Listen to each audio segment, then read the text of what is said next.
আষাঢ় মাসের মাঝামাঝি সময় বর্ষা ঋতুর আগমন ঘটেছে বাংলার বুকে। ঝপঝপিয়ে নামা বৃষ্টির শব্দের বদলে তীক্ষ্ণ অ্যালার্মের শব্দে নিশার গাঢ় ঘুমে বিঘ্ন ঘটল। আড়মোড়া ভেঙে উঠে বসে সে। অতিরিক্ত ঘুমের ফলে ফুলে ওঠা চোখ জোড়া মেলে জানালা ভেদ করে বাহিরের দিকে তাকায়। নতুন এক সকালের আগমন ঘটেছে। মস্তিষ্কটা সম্পূর্ণ জাগ্রত হতেই উপলব্ধি করে সকাল হয়ে গিয়েছে। সঙ্গে সঙ্গে নিশা এক লাফে উঠে বসে। ফোনটা চেক করে সময়টা দেখে নেয়। 5:14। সাহেব বুঝি এসে পড়েছে। আর এক মুহূর্ত অপেক্ষা না করে দ্রুত পা ফেলে বিছানা ছাড়ে নিশা। 10 মিনিটের মধ্যে ওয়াশরুম থেকে সম্পূর্ণরূপে ফ্রেশ হয়ে বেরিয়ে এসে আয়নার সামনে দাঁড়ায়। নিজেকে এক পল দেখে নিয়ে আপন মনে হেসে ওঠে। কি পরবে সে? সাইফের প্রিয় রং। আলমারি থেকে কলাপাতা রঙের একটা প্লেন ফুল স্লিভলেস টি শার্ট বের করে নেয়। সেই সঙ্গে একটা সাদা রঙের স্কার্ট আর একটা বাহারি রঙের স্কার্ফ। টি শার্টটা দেখে আরো এক দফা হাসে নিশা। জঙ্গলি লোকের পছন্দের রংটা জঙ্গলি গোছের। গায়ের পোশাকটা বদলে নিয়ে আয়নার সামনে দাঁড়িয়ে নিজের লম্বা চুলগুলোকে খেজুর বেনি করে পিছনে ছেড়ে দেয় নিশা। সরু চুলের বাঁধনটা সাপের ন্যায় তার কোমরের কাছটায় ঝুলতে থাকে। হাতের কবজিতে ঘড়ির বদলে বাহারি রঙের কাঠের পুঁথি দিয়ে তৈরি ব্রেসলেটটা শোভা পাচ্ছে। আর কোনো অলংকার নেই শরীর জুড়ে। এতটুকুতেই তৃপ্ত সে। কাঁধের ব্যাগটায় ফোন সহ প্রয়োজনীয় জিনিসপত্র গুছিয়ে রুমের বাহিরে পা রাখতেই জুলফিকার মুস্তফার মুখোমুখি হয় নিশা। মুখের হাসি হাসি ভাবটা মিলিয়ে গিয়ে অপ্রস্তুত দেখায় তাকে। অপ্রস্তুত দেখায় জুলফিকার মুস্তফাকেও। ভোরবেলায় নিজ কন্যাকে এমন সুসজ্জিত রূপে দেখে আসল ব্যাপারটা আন্দাজ করে ফেলেন তিনি চট করে। স্বভাব সুলভ স্বরে জানতে চায়, আজ এসেছে ও? নিশা মৃদু মাথা নেড়ে বলে, জি। জুলফিকার মুস্তফা আর কিছু বলে না। নিশা লজ্জাটা একপাশে রেখে নমনীয় স্বরে বলে, আমি যাই আপু। মেয়ের নরম গলার কথাটাকে অগ্রাহ্য করার সাধ্য নেই জুলফিকার মুস্তফার। তার উপর সাইফু আর 6টা মাস পর চট্টগ্রামে ফিরছে। জুলফিকার মুস্তফার বেঁধে দেওয়া শর্তগুলো উত্তীর্ণ করে তবেই চট্টগ্রামের বুকে পা রাখতে যাচ্ছে। এই 6টা মাস ছেলে মেয়ে দুটো কি সুন্দর করে ধৈর্যের সহিত সম্পর্কটাকে টেনে নিয়ে এই পর্যন্ত এসেছে। সেই সম্পর্কে জুলফিকার ভালো করেই অবগত। তাছাড়াও একটা দুর্দান্ত রেজাল্ট করে নিশা উচ্চ মাধ্যমিকটা উত্তীর্ণ হয়েছে। অর্থাৎ এই সম্পর্কটায় কোনো রকমের বিরূপ প্রভাব তার মেয়ের শিক্ষা জীবনে পড়েনি। তাই তিনি আর বাধা না দিয়ে বলে, বাইরে বৃষ্টি খুব, ছাতা সঙ্গে নিয়ে যাও। আমি ড্রাইভারকে কল করে দিচ্ছি, তোমাকে পৌঁছে দিবে। নিশা খুশিতে গদগদ হয়ে বলে। আচ্ছা আপু। দরজার পাশেই একটা কাঠের সেলফ হতে নীল রঙের ট্রান্সপারেন্ট ছাতাটা নিজের হাতে তুলে নিয়ে বেরোতে নিলেই জুলফিকার মুস্তফা নিশাকে পিছু ডাকে। নিশা তাকাতেই স্বাভাবিক গলায় বলে, লাঞ্চটা বাসায় করবে। সাইফকে নিয়ে কাঁটাই কাঁটাই 1টার সময় বাসায় উপস্থিত থাকবে। অপেক্ষা করব আমি। নিশার মনটা খুব ভালো হয়ে যায়। আব্বু সাহেবকে লাঞ্চে ইনভাইট করছে, এটা কি একটা পজিটিভ সাইন না? উফ, এখন শুধু আম্মুকে সবটা জানিয়ে আব্বু রাজি করাতে পারলেই আর কোনো বাধা থাকবে না। সাইফ আর নিশার পারফেক্ট ফ্যামিলির স্বপ্নটা পূরণ হয়ে যাবে। বেয়ারা ফোনটা বেজে উঠতেই ঘুম ঘুম চোখে কলটা রিসিভ করে প্রত্যয়। উপর হয়ে শুয়ে ফোনটা কানে চেপে ধরতেই উচ্ছ্বসিত একটা স্বরে বলে ওঠে, এই শোনো, এইমাত্র একটা চমৎকার স্বপ্ন দেখে আমার ঘুম ভেঙেছে। প্রত্যয় ঘুম চড়ানো স্বরে মিহি হেসে বলে, আমাকে নিয়ে স্বপ্ন দেখেছো নিশ্চয়ই। উফ, তুমি আর শুধরাবে না। জেসি বলে, না, তোমাকে নিয়ে না।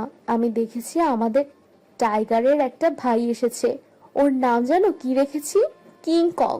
উফ, কি সুন্দর আর মায়াবী দেখতে বাচ্চাটা। টাইগার ওকে পেয়ে এত খুশি হয়েছে। প্রত্যয়ের মুখের হাসি মিলিয়ে যায়। ও ভুরু কুচকে বলে ওঠে, কিংকং? এটা কেমন নাম? এটা সুন্দর নাম, তুমি বুঝবে না। এই শোনো না, আমরা আমাদের টাইগারের জন্য একটা ভাই নিয়ে আসি। আতঙ্কে প্রত্যয়ের ঘুম ছুটে যায়। সে তড়িঘড়ি করে বলে, কখনোই না। তোমার এক বাচ্চাকে পেয়েই তুমি আমাকে ভুলে যাচ্ছ। আরেকজন আসলে যে আমি স্টক করি সেটা তোমার মনেই থাকবে না। জেসি হেসে বলে। তুমি কি জেলাস? প্রত্যয় অকপটে বলে, হ্যাঁ। তোমার জায়গা কেউ নিতে পারবে না, এত চিন্তা করো না তো। আর ডিসিশন ফাইনাল। আমি আজকে টাইগারের জন্য একটা ভাই আনার ব্যবস্থা করছি। তুমি এখন ঘুমাও, বাই। এই না। প্রত্যয়ের পুরো কথা শেষ হওয়ার আগেই ফোনটা কেটে যায়। প্রত্যয় হতাশার নিঃশ্বাস ফেলে। এই ঝামেলাটা শুরু হয় জেসির বান্ধবী রিমির বিয়ের মধ্য দিয়ে। রিমির একটা পোষা বিড়াল ছিল। কালো রঙের মায়াবী বিড়ালটাকে শখের বশে পরিবারের বিপক্ষে গিয়ে পালতো রিমি, কিন্তু বিয়ের পর তার দেশের বাইরে সেটেলড হয়ে যেতে হবে দেখে সে বেশ বিপাকে পড়ে যায়। একে তো তার শ্বশুর বাড়িতে বিড়ালটাকে নিয়ে যাওয়া সম্ভব না, তার উপর নিজের বাবার বাসায়ও সে চাইলে আর বিড়ালটাকে রাখতে পারবে না, কারণ সেখানে দেখাশোনা করার দায়িত্বটা নিতে কেউই রাজি নয়। বাধ্য হয়ে রিমি ফেসবুকে একটা পোস্ট দেয়, কেউ যেন বিড়ালটাকে অ্যাডপ্ট করতে চাইলে তার সঙ্গে যোগাযোগ করে। সেই পোস্ট দেখে পশু পাখি প্রেমী জেসি ফট করে গিয়ে বলে বসে সে বিড়ালটাকে অ্যাডপ্ট করতে চায়। ব্যাস, তারপর থেকে বিড়ালটাকে জেসি নিজের আমানত হিসেবে বুঝে নেয়। ভালোবেসে নাম রাখে টাইগার। নিজের বাচ্চার মতো তার আদর যত্নে মগ্ন হয়। বিড়ালটাও বেশ মিসকে শয়তান, অতিরিক্ত আদরে মুখ করে তার জেসিটাকেই একদম কাবু করে ফেলেছে। এই প্রাণীর মায়াটা জেসি আর ছাড়তেই পারছে না, উল্টো প্রত্যয়কে বলে বেড়াচ্ছে টাইগারের ভাই কিংবা বোন হিসেবে একটা বিড়াল অ্যাডপ্ট করার কথা ভাবছে সে। তার জন্য নামও জেসি ভেবে ফেলেছে কিংকং। পশু পাখি দেখলেই নাক ছিটকানো প্রত্যয় বাগদত্তার এমন পাগলামিতে চরম হতাশ। মেয়েটাকে বিয়ের পর ঘরটাকে চিড়িয়াখানা বানাতে চাইছে নাকি? স্টেশনের প্ল্যাটফর্মে দাঁড়িয়ে বারবার দুই দিকে চোখ বোলাচ্ছে নিশা, বুঝতে পারছে না ঠিক কোন দিক দিয়ে ট্রেনটা আসবে। উৎসুক দৃষ্টি তখন অস্থির। ফোনটা বের করে একবার সাইফের পাঠানোর টিকিটের ছবিটা দেখে নেয়। টিকিটে গোটা কালো অক্ষরে লেখার সময় এবং ট্রেনের নামটা মনে মনে আওড়িয়ে ফের অপেক্ষায় মগ্ন হয় সে। মানুষটা জানে না যে নিশা এই ভোরবেলা স্টেশনের প্ল্যাটফর্মে এসে তার জন্য অপেক্ষা করছে। নিশা অবশ্য ইচ্ছে করেই জানায়নি, তাহলে সারপ্রাইজটা মাটি হয়ে যেত। বৃষ্টির সময় এবং ভোরবেলা হওয়ায় প্ল্যাটফর্মে খুব একটা মানুষের ভিড় নেই এই মুহূর্তে। কিছুটা দূর থেকে ভেসে আসছে একটা বাচ্চার কান্নার শব্দ, সাইফের ভাষায় ক্যাসেটের ক্যাও ক্যাও শব্দ। হঠাৎ বাচ্চার কান্নার স্বরকে ছাপিয়ে দূর হতে ভেসে আসে ট্রেনের আগমনী শব্দ। ঝকঝক শব্দে কেঁপে ওঠে স্টেশন প্রাঙ্গণ। উদ্গ্রীব নিশা বসা ছেড়ে উঠে দাঁড়ায়। সম্পূর্ণ বেগের ট্রেনটা ধীরে ধীরে গতি কমিয়ে প্ল্যাটফর্মে এসে সম্পূর্ণ স্থির হয়ে দাঁড়ায়। এক এক করে প্রত্যেক বগির দরজা দিয়ে মানুষের ওঠানামা শুরু হয়। নিশা বগি নাম্বার গুনতে গুনতে কাঙ্ক্ষিত বগির দিকে এগিয়ে যেতে থাকে। ঠিক সেই মুহূর্তে স্বল্প মানুষের ভিড়ে লম্বা মানুষটার মুখ তার দৃষ্টিগোচর হয়। নিশার ঠোঁটের কোণে হাসি ফুটে ওঠে। ভিড়ের মাঝে সাইফ তাকে লক্ষ্য না করে পাশ কেটে চলে যেতে সে দ্রুত এগিয়ে গিয়ে সাইফের এক হাত জড়িয়ে ধরে। আকস্মিক নারী স্পর্শে সাইফ বিরক্ত হয়ে একটা ঝাড়ি মারতে নিলেও পাশ ফিরে নিশার হাস্যোজ্জ্বল মুখটা দেখে বিস্ময় কিংকর্তব্য বিমূঢ় বনে যায়। অস্ফুটে বলে, আপনি? নিশা হেসে নিঃসংকোচে সাইফকে জড়িয়ে ধরে বলে, চমকে দিলাম না? সাইফ তখনও বিস্মিত। চট্টগ্রামে পা রেখে এত সুন্দর একটা সারপ্রাইজ পেয়ে তার বিশ্বাস করতে কষ্ট হচ্ছে। সে অবাক স্বরে বলে, আপনি এই ভোরবেলায় স্টেশনে কিভাবে এলেন? স্যারের থেকে লুকিয়ে এসেছেন? নিশা মুখ তুলে বলে, আপনার স্যারের অনুমতি নিয়ে এসেছি।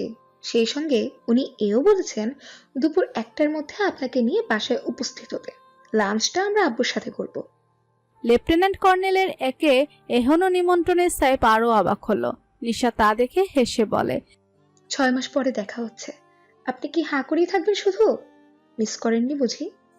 সাইফ এবার বিস্ময়ে তাকে পাশ কেটে প্রেয়সীকে দুহাতের আলিঙ্গনে আবদ্ধ করে একগাল হেসে বলে, এই সুন্দর সারপ্রাইজটার জন্য ধন্যবাদ ইয়াসমিন। আপনাকে বোঝাতে পারবো না আমি কতটা খুশি হয়েছি। নিশা নিজেকে ছাড়িয়ে নিয়ে বলে, 6 মাসের দূরত্বের ওষুধ এখন নেক্সট 6 ঘন্টায় বসিয়ে দেবেন। 6 ঘন্টার জন্য একটা রিক্সা ভাড়া নেওয়া যাবে না? রিক্সা, বৃষ্টি, প্রেম, চমৎকার একটা কম্বো। রিক্সা না হয় নিলাম, কিন্তু বৃষ্টি যদি থেমে যায়? আজ সারা দিন বর্ষণ চলবে, দেখে নিন। রাত তখন 11টা বাজে। শহর জুড়ে অন্ধকার করা বৃষ্টি, ফাঁকা রাস্তায় হাঁটু সমান জল। একটু পরপর বজ্রধ্বনিতে কেঁপে উঠছে গোটা শহরটা। এমন আষাঢ়ের রাতে জানালা দিয়ে একটু পরপর বাহিরে উকি দিচ্ছে বাণী। এই বুঝি দুর্জয় এলো, কিন্তু বিগত 1 ঘন্টা ধরে অপেক্ষা করা সত্ত্বেও দুর্জয়ের আসার কোনো নামগন্ধ নেই। আফরাটা বাবার অপেক্ষা করতে করতে ঘুমিয়ে পড়েছে। ঝড়ের গতি বাড়ছে। বাণীর সময় কাটাতে একটা বইয়ে মুখ গুজেছে। বই পড়াটা ইদানিং তার অভ্যাসে পরিণত হয়েছে।